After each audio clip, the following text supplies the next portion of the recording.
and welcome to another video. So today we'll be reviewing West Ham, 16th in the Premier League on 27 points. So a very poor season from West Ham's aspect. Obviously their fans have high expectations for their club, where they want them to be, and yet again they're languishing down the bottom half of the table, potentially at threat of relegation. As always, we'll review the cup competitions first, and I'll get into sort of their overall season a bit later on in the video. So obviously in the cup competitions, in the League Cup, they lost in the third round to Oxford United 4-0. Very, very poor in that game.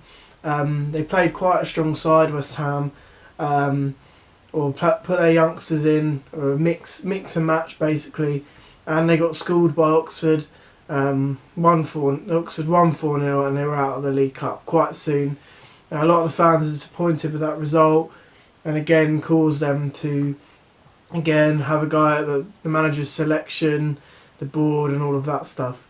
The FA Cup, they lost in the fourth round to West Brom. Again, they played a stronger team in this match.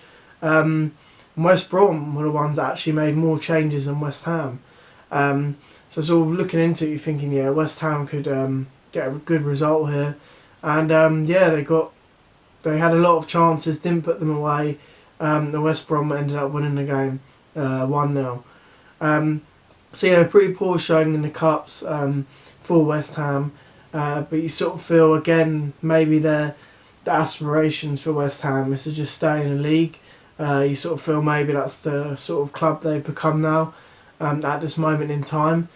Obviously, with this season, as I said, being so poor, there's a number of reasons for that. I have to say as well, the transfers they brought in have been very poor. Very few have been a success, but I'd say probably the worst one is Sebastian Haller. Obviously, they brought him in for, a fairly hefty transfer fee, big wages from Eintracht Frankfurt. Obviously been banging in goals for them in the Bundesliga.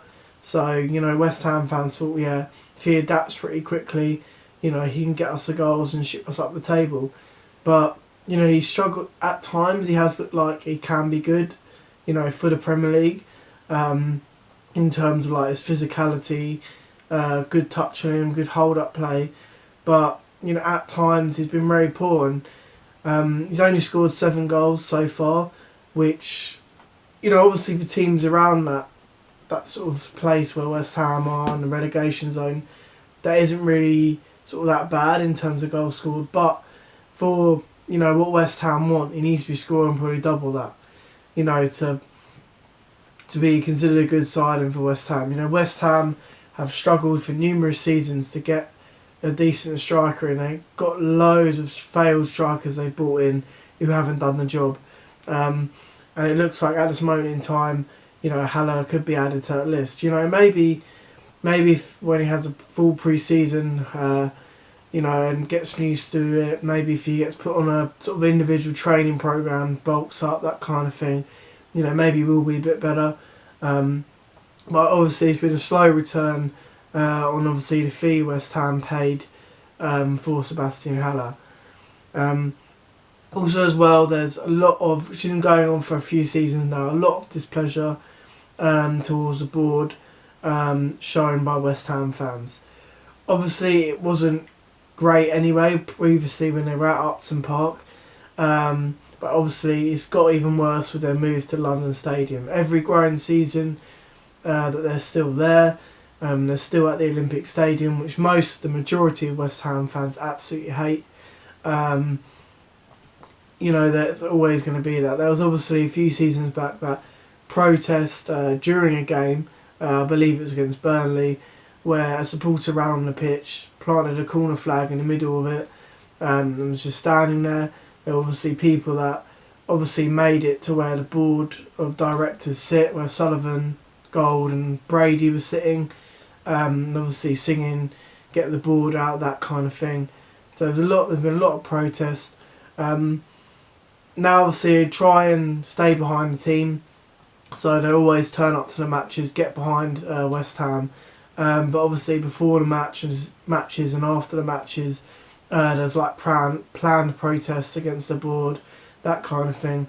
So there's a lot of stuff obviously going on off the pitch for West Ham. Is maybe you can sort of link it to obviously what I said in another video when doing about Newcastle, in terms of both sets of fans want the board out. Obviously, Newcastle close to getting that. Obviously West Ham want that, but obviously Sullivan and Gold have no plans to obviously sell West Ham. So yeah, there's obviously a lot of frustration with the supporters towards the board. We obviously sometimes when they go, oh yeah, we'll spend big, and they spend big in the wrong areas, or they spend big on a player who proves to be a flop. So yeah, it is a frustrating time definitely for a West Ham supporter. I think obviously they still miss Upton Park. Back in the day when I used to go to Upton Park, it was an old school ground. Really close to the pitch. You had home fans above you. When you were in the away end. Small concourses. It was very loud on the terraces from West Ham fans, and it was a really good stadium. As much as the surrounding area wasn't great, and the long queues to get out after the match, the actual once you got in the ground, it was really good. It was a really old school ground. It's where definitely West Ham had their sort of best years. And obviously it came back up to Premier League when they had Dimitri Payet, that kind of thing. But unfortunately they've lost that identity, and it's very easy for our away side now to go to the Olympic Stadium or London Stadium, whichever you call it, and just play West Ham off the park. It's, I don't know, they've struggled to find a way to play at home. I don't know if it is the ground, but they're Premier League footballers, so they're used to playing at sort of big stadiums anyway.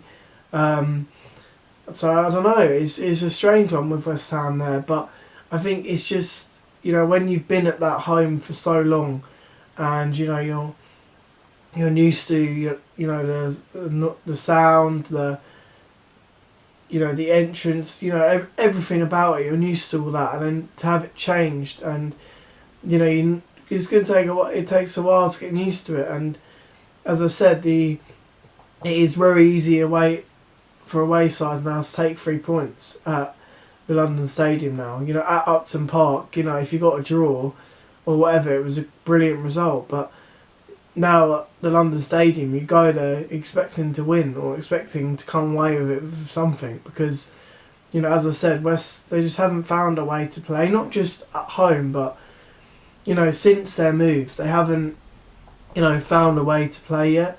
Obviously the West Ham supporters talk about like the West Ham way, but no one seems to know what the West Ham way is. Is it a long ball side up to a tall striker? Is it a counter-attacking side, or is it passing football? Because they don't seem to have any of those styles every single game. You can associate certain teams. You might say a certain team's name, and you might say, oh yeah, they play this style of football, but with West Ham you can't, and that's what certainly they've got to find, and certainly what David Moyes, if he's staying next season as well, has got to find. But yeah, certainly it's been a frustrating time for West Ham this season, and definitely if the season does resume, obviously their main goal is to obviously stay in the Premier League. So obviously with the big stadium they have now, obviously Premier League football is a must. To obviously attract big players if that's what they want to do, and try and obviously push on to try and get into Europe, which obviously they do want to do, which obviously was, when they moved to London Stadium, was their aspiration. David Sullivan and Gold said that they wanted to get West Ham in Europe, and obviously that's been a phrase that West Ham fans keep dragging out, because I believe when they moved there, he said within like 3 to 4 years they'd be in the Champions League, and then they're at that current time of that sort of anniversary of that statement, they were in the bottom half of the Premier League, a few points away from relegation. So yeah, definitely a very poor season so far from West Ham. Obviously, a lot of displeasure towards the board. They're obviously not happy as well with what they're seeing on the pitch. Even though obviously David Moyes has come in, he has got them playing a little bit better. And obviously he knew the club before. I think obviously David Moyes has got enough to keep them up. And he is sort of a good manager, apart from obviously his failed spell at Man United. But he is a good manager, and he can do enough to keep them up, I reckon. But he's got to get the team playing, find the formation that works for him, and make their home ground a fortress. Obviously it's difficult when a lot of maybe the players and the fans don't like the stadium and stuff like that. But at the end of the day, it's a 60k stadium. You're gonna have at least 57,000, 58,000 there every week. It should be a joy to play there, and you shouldn't let that affect you. And they can get results there. But yeah, obviously, not a great season, as I've obviously mentioned, but certainly if they stay up, you've got to sort of have a massive sort of overhaul of the squad. Just get some players in, not ones that are are flair players.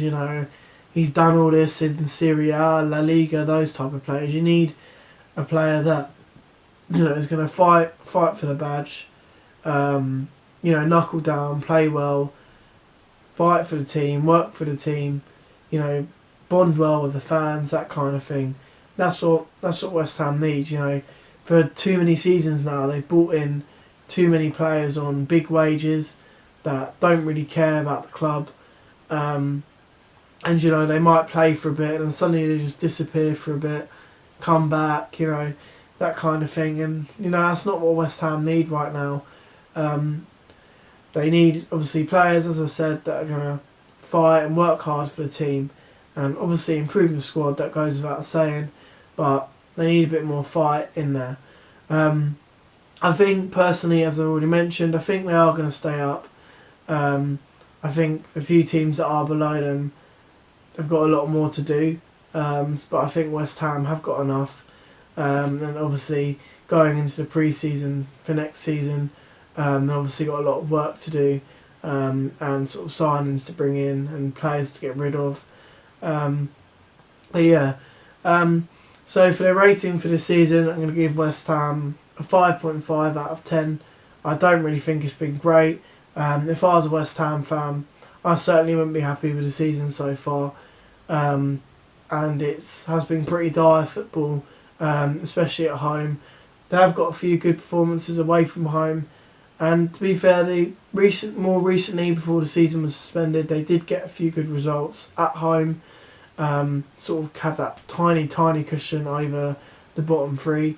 But yeah, apart from that, I think very poor, especially in the cups as well. Not very good at all. Anyway, if any West Ham fans stumble across this video, what do you think of your season so far? What do you think of David Moyes as a manager? Do you think he'll go at the end of this season if it resumes? Or do you think he'll stay next season? Do you think he'll be hunting for a new manager? When would you like to see Sullivan and Gold out? And who would you like to see potentially buy West Ham? Do you agree? What do you agree about your move from Upton Park to London Stadium being a bad thing? Would you have liked sort of West Ham to sort of fight more to stay at Upton Park if they could have done? And what do you think for your next few seasons as a club? Club at the London Stadium. And sort of future as in the leagues. Anyway guys, thank you for watching. I hope you enjoyed the video. Please like and subscribe, and I'll see you in the next video, which will be Watford. Take care guys, and goodbye.